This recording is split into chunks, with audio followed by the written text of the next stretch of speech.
What's up, sunshine, and happy Wednesday from New York City. I am at the Javits Center in Hell's Kitchen, where some of the world's most accomplished athletes are gathering for the Team USA Olympic Summit as they prepare for the upcoming 2026 Winter Olympic Games. So I'm going to be talking to some of the greats. We're talking Lindsey Vonn, Alyssa Liu, Red Gerard, and more, and we're going to bring their stories to you. So be on the lookout for those conversations later in the week. Now, if you see lines on my head, it's because I was wearing a beanie. I probably shouldn't have done that. We'll just pretend they're not there.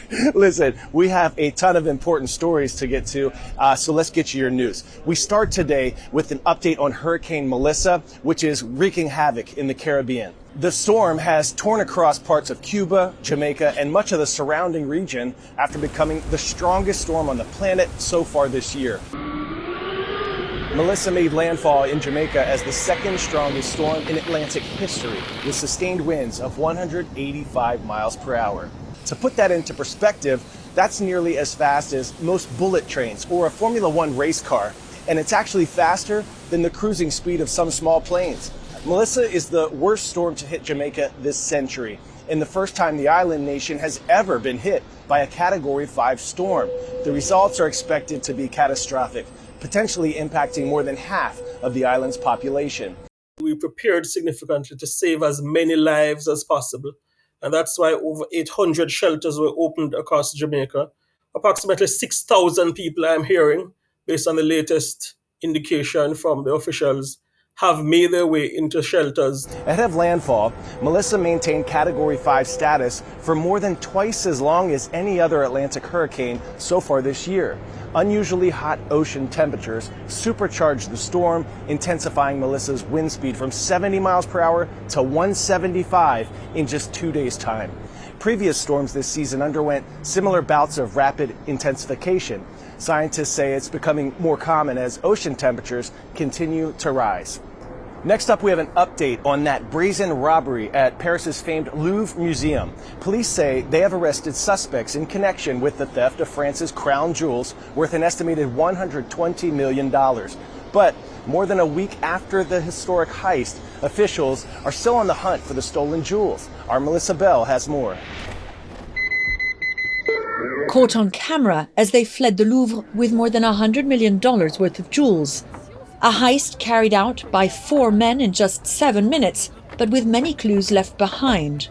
Not just the equipment the men used to get in, like this angle grinder and the truck they tried but failed to burn as they fled, but also a glove, a helmet, and one of the scooters they used to make their escape. Sources say that the BRB, the specialized unit of the French police that have been in charge of this investigation, had been watching the 4 suspects for several days. They had to act quicker, though, when it came to the 2 now in custody, because one was planning to flee to Mali, we understand. The other they caught trying to board a plane to Algeria. The 2 men now in custody were already known to police. The other 2 remain at large. It's not like you wake up on a Sunday morning thinking, I become a thief, let's start with the Louvre. So they have done burglaries before, and most likely their DNA was in the systems. With more than 150 DNA traces left at the scene of the crime, a match was soon established. But whilst investigators now believe they know more about the thieves who are known for targeting jewelry stores, questions remain about who might have masterminded the operation. This operation was very well conceived, but very badly executed. The beginning was good and fast, but then they lost a lot of pieces, evidence everywhere, helmet, gloves, grinder. It was very surprising they didn't achieve the burning of the truck. So the last part was kind of surprisingly amateurish.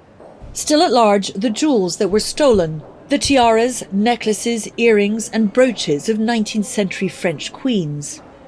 Authorities are unhappy that the detentions were made public. In a statement, the Paris prosecutor's office said they strongly repudiate the release of the information, explaining that it can hinder the investigative efforts of the 100 or so investigators mobilized in search of both the stolen jewelry and the perpetrators. I think they're going to try to persuade these 2 guys in custody to tell where the jewels are. In the meantime, they will raid their houses, family members. You know, they will do everything possible in this case.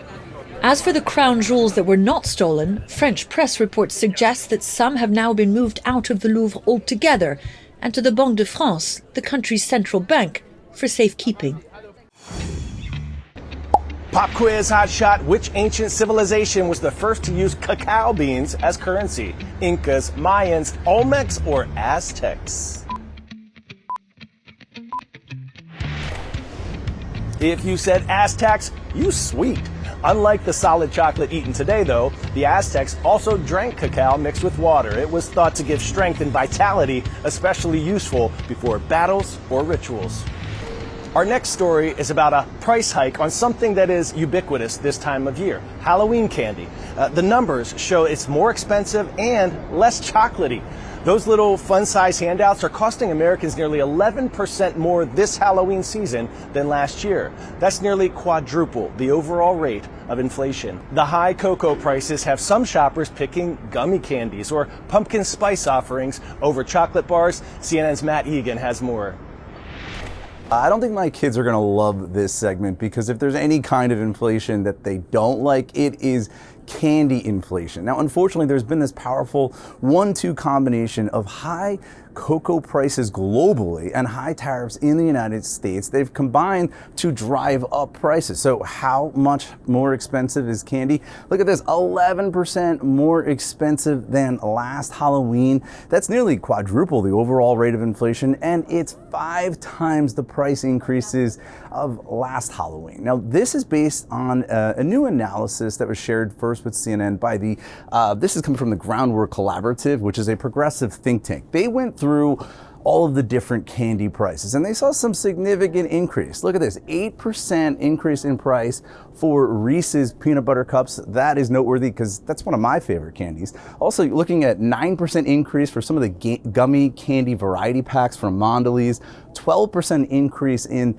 some of the variety packs from Mars. That's the company behind M&Ms and Snickers and a whole bunch of other popular candies. 22% increase for Hershey's and 34% increase for Tootsie Roll lollipops. So yes, unfortunately, inflation is the uninvited guest this Halloween. When companies are facing higher costs, they have a few different options, right? So one thing they could do is raise prices. We already discussed how they're doing that.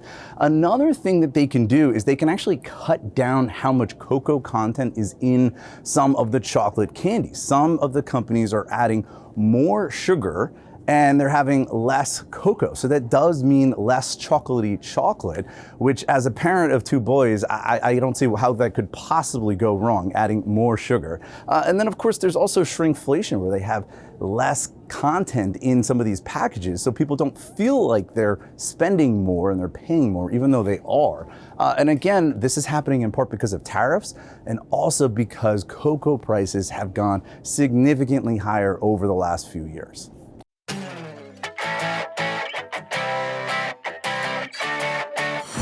Today's story getting a 10 out of 10, an epic haunted house for an epically good cause. Check out this terrifying tunnel of doom in Royal Oak, Michigan. It's the vision of 13-year-old Jackson Amick, who has already survived the battle with leukemia at his young age and decided to turn his passion for Halloween into a fundraiser for kids just like him. All of the proceeds from this haunted house help buy chemo shirts for children getting cancer treatment. Chemo shirt pretty much unzips from here, and you can pull the flap down, and that way you don't have to disrobe for them to access your port to get chemo treatment.